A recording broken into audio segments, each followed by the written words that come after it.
we makrestu we makrestu ata manager, how many times did I call you? 3 times.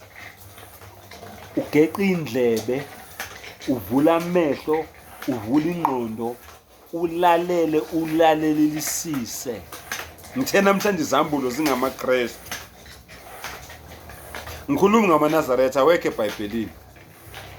Angikhulumi ngawo, ayikho into ekuthiwa iNazaretha eBhayibhelini. So angikhulumi ngabo. Kusho bona bathi iBhayibheli umsangano, kusho wona amaNazaretha. So angikhulumi lama verse la, angikhulumi namaNazaretha. Isabatha, amaNazaretha ayikho indaba yesabatha ngoba isabatha liseBhayibhelini. AmaNazaretha awayesebenza indaba yeBhayibheli.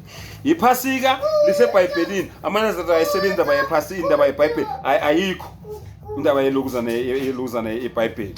So please ningangitsheli ngamaNazaretha. AmaNazaretha ngikhuluma nawo esayidini ngqo, ngiqondane nawo ngqo ngoba uNazaretha. La ngikhuluma namaKristu. Matthew 24 verse 5. Ngokuba kuyakuza abaningi ngegama lami bathi mina nginguKristu badukise abaningi. Jesus is the Lord. In Jesus' name, Holy Ghost fire.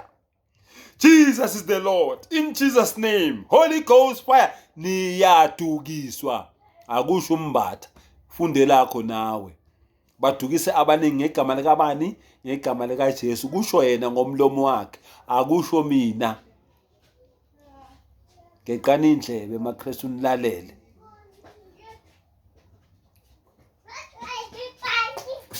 Niyakuzwa izimpi namahemuhemu ezimpi, bhekani ningethuki ngokuba kumele ukuba kwenzeke, kepha ukuphela kobe kungakafiki. Ngokuba isizwe siyakuvukela isizwe, nombuso uvukele umbuso, kube khona indlala nokuzamazama komhlaba izindawo ngezindawo. Kepha konke lokho kungukuqala kwani kwemihelo.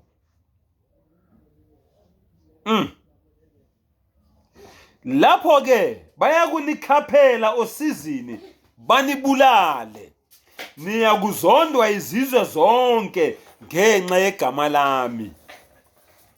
Khona ke abaningi bayakukhubeka, bakhaphelane, bazondane. Abaningi bayakukhubeka, bakhaphelane, bazondane. Kuyakuvela abaprofeti bamanga. Sithini lesambulo bafowethu? Kuyakuvela abaprofeti bamanga abaningi badukise abaningi. Senginitshelile abaningi, abanye angibazi namagama abo, kodwa abaningi seniyabazi. Abaningi badukise abaningi. Ngenxa yokwanda kokubi kuza kuphola uthando kwabaningi, nothando luzoncipha njengoba linciphile nje. Kodwa okhuthazelayo kuze kube sekupheleni nguyena oyakusindisa. Awusoloku sikhuthazela abafowethu ngoba siyayifuna le nsindiso yangempela yokuthi singaye emlilweni wesihogo, sisindiswe siyongena kuphi ezulwini laphakade la sojabula khona. Yingakho senze nje. Leli vangeli lombuso liyakushunyayelwa izwe lonke, kube ngubufakazi ezizweni zonke, andukuba kufike ukuphela. Lalela u15. Ngakho ke nxa nibona amanyala encithakalo ashiwo nguDaniel umprofeti emi endaweni engcwele, ofundayo makaqaphele. Ofundayo makaqaphele. Ngiyabonga kakhulu bafowethu. Ngisaphinda angiphoqe umuntu ukuthi abuke le video le. Mina ngidlulisa nje umlayezo nje kwaphela. Ukuthi mawufika kuwe wenzani ngawo. Fadhakir innama anta mudhakkir. Okwakho ukuthi bakhumbuze ngoba uwumkhumbuzi wabo. Lasta alayhim bimusaitir. Akudokwe igayelwe wena ukuthi bayakulalela noma bakulalele. Akudokwe igayelwe wena mbatha. Thumelela umlayezo. Bonga kuphela. Alhamdulillah rabbil alamin. akhir dawana anil hamdulillahi rabbil alamin.